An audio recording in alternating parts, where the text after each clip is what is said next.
Yet I shall forge a vow with thee. The child has held a dream from before she wore her bloodstained armor.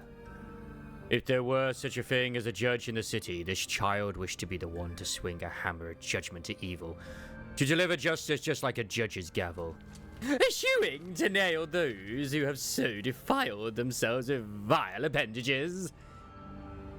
The child also had a good knack for setting her mind to reading, which then grew into a habit of constantly mumbling when she's not peering into something.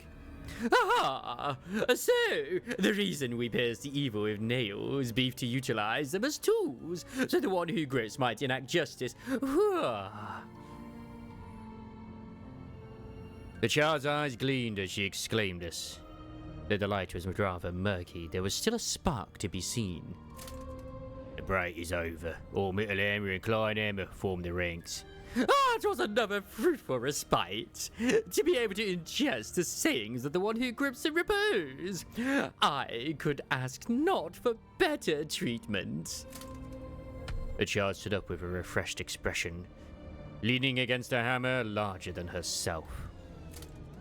Fair damn it, march forward 2 blocks, clean the streets. I shall meet your expectations. Justice will prevail. Even the more experienced hammers were growing weary of the non-stop campaigns of purification. But this child didn't appear tired at all. On the contrary, she overflowed with vim, sprinting ahead at a stunning speed as soon as the order was made. Is that the one, the rumoured hammer who has never once eaten the canned provisions? And you know what's more, she hasn't been subject to a single discipline session ever since she was a Kleinhammer. That does surprise me. Watching the child gallop into the distance with a cloud of dust, the 2 hammers conversed. As much as faithfulness is a virtue, she certainly is an odd one. You don't say. Do you happen to know why she keeps her boots on during breaks? You mean to suggest that the rumours are true? And she wears a pair of running shoes underneath, so it's a hassle to remove them.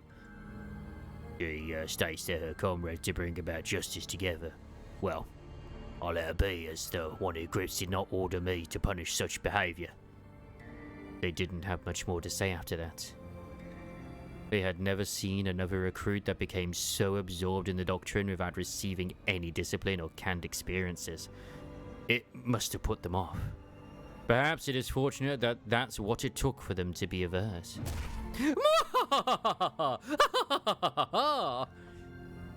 The poor fellows facing the child had no chance to articulate an impression.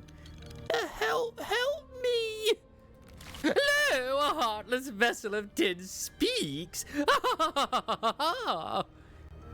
Torn flesh sounded out and a massive blunt instrument buffeted the air. I can detach this Now gashes, lacerations, ruptures and bruises. Nay! An evildoer's words cannot be trusted. Me? Why evil? Juicio!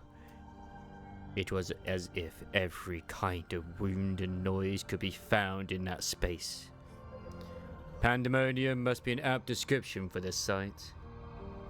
Some say that the scariest people are those who believe that they're always in the right. There must be some truth to that. Perhaps the child just wanted to believe what she wanted to believe.